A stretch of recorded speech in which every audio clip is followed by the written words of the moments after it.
اعوذ باللہ من الشیطان الرجیم، بسم اللہ الرحمن الرحیم۔ الحمد للہ رب العالمین والصلاة والسلام علی سید المرسلین و خاتم النبیین، اما بعد۔ صحیح بخاری باب کتاب فی الاستقراض و اداء الدین و اداء الدیون والحجر والتفلیس۔ حدیث نمبر 2389، اردو ترجمہ۔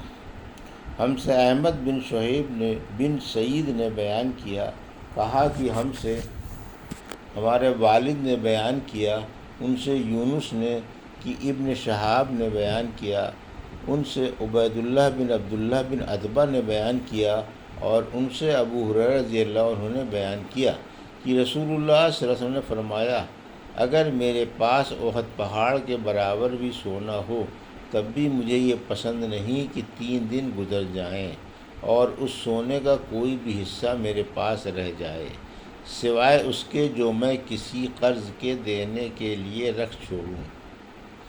اس کی روایت سہل اور عقیل نے زہری سے کی ہے۔ حدیث نمبر 2390، اردو ترجمہ۔ اونٹ قرض لینا۔ ہم سے ابو الولید نے بیان کیا، کہا کہ ہم سے شعبہ نے بیان کیا، انہیں سلمہ بن قبیل نے خبر دی، کہا کہ میں نے ابو سلمہ سے سنا، وہ ہمارے گھر میں ابو ہریرہ رضی اللہ عنہ سے حدیث بیان کر رہے تھے کہ ایک شخص نے رسول اللہ صلی اللہ علیہ وسلم سے اپنے قرض کا تقاضا کیا اور سخت سست کہا۔ صحابہ رضی اللہ عنہ نے اس کو سزا دینی چاہی، تو آپ صلی اللہ علیہ وسلم نے فرمایا کہ اسے کہنے دو، صاحب حق کے لیے کہنے کا حق ہوتا ہے، اور اسے ایک اونٹ خرید کر دے دو۔ لوگوں نے عرض کیا کہ اس کے اونٹ سے جو اس نے آپ کو قرض دیا تھا، اچھی عمر ہی کا اونٹ مل رہا ہے۔ آپ نے فرمایا کہ وہی خرید کے اسے دے دو، کیونکہ تم میں اچھا وہی ہے جو قرض ادا کرنے میں سب سے اچھا ہو۔ حدیث نمبر 2391، تقاضے میں نرمی کرنا۔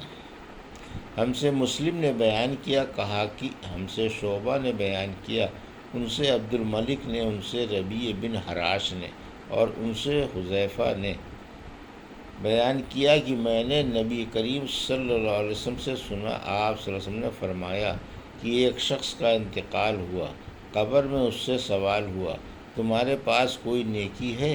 اس نے کہا کہ میں لوگوں سے خرید و فروخت کرتا تھا، اور جب کسی پر میرا قرض ہوتا تو میں مالداروں کو مہلت دیا کرتا تھا اور تنگ دستوں کے قرض کو معاف کر دیا کرتا تھا، اسی پر اس کی بخشش ہو گئی۔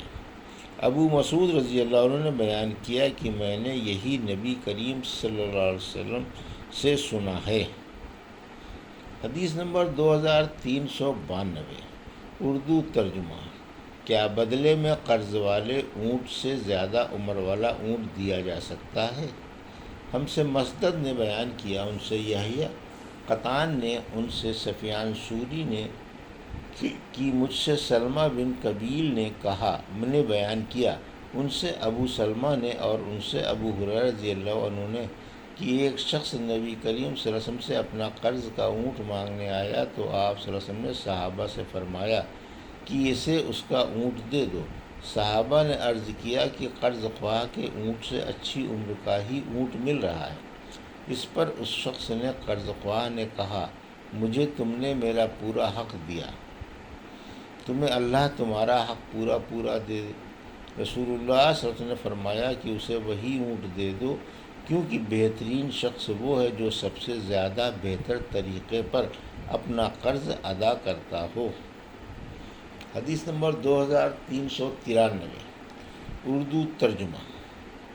قرض اچھی طرح سے ادا کرنا۔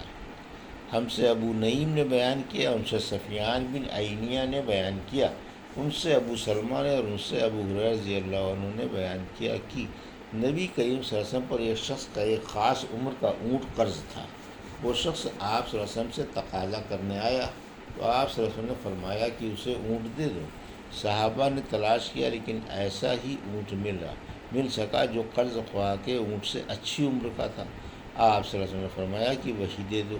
اس پر اس شخص نے کہا کہ آپ نے مجھے میرا حق پوری طرح دیا، اللہ آپ کو بھی اس کا بدلہ پورا پورا دے۔ آپ نے فرمایا کہ تم میں بہتر آدمی وہی ہے جو قرض ادا کرنے میں بھی سب سے بہتر ہو۔ حدیث نمبر 2394۔ ہم سے خلاد نے بیان کیا، ان سے مسعر نے بیان کیا، ان سے محارب بن دثار نے بیان کیا، اور ان سے جابر بن عبداللہ رضی اللہ عنہ نے بیان کیا کہ میں نبی کریم صلی اللہ علیہ وسلم کی خدمت میں حاضر ہوا تو آپ مسجد نبوی میں تشریف رکھتے تھے۔ مسعر نے بیان کیا کہ میرا خیال ہے کہ انہوں نے چاشت کے وقت کا ذکر کیا کہ اس وقت خدمت نبوی میں حاضر ہوا۔ پھر آپ صلی اللہ علیہ وسلم نے فرمایا کہ 2 رکعت نماز پڑھ لو۔ میرا آپ پر قرض تھا، آپ نے اسے ادا کیا، بلکہ زیادہ بھی کیے دیا۔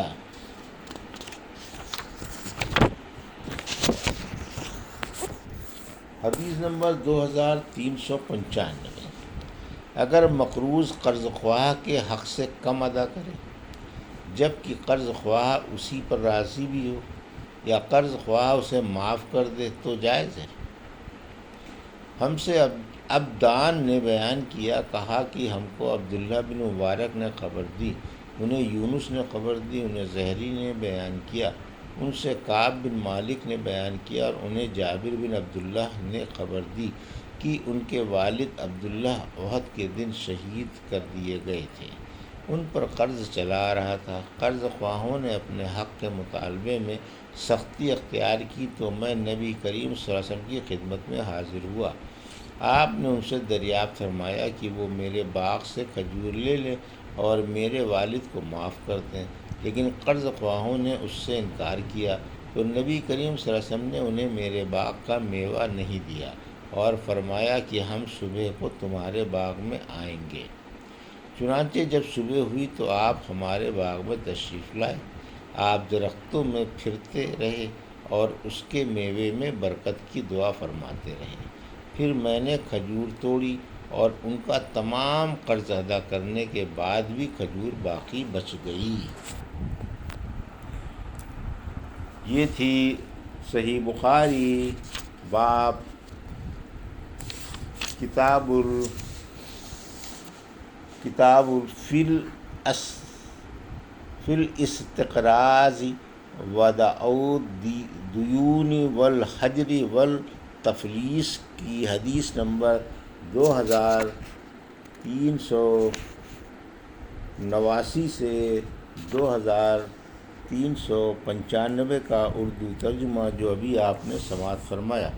اللہ سے دعا ہے کہ اللہ میں ان حدیثوں کی صحیح سمجھ عطا فرما اور ان پر عمل کرنے کی توفیق عطا فرما۔ آمین یا رب العالمین۔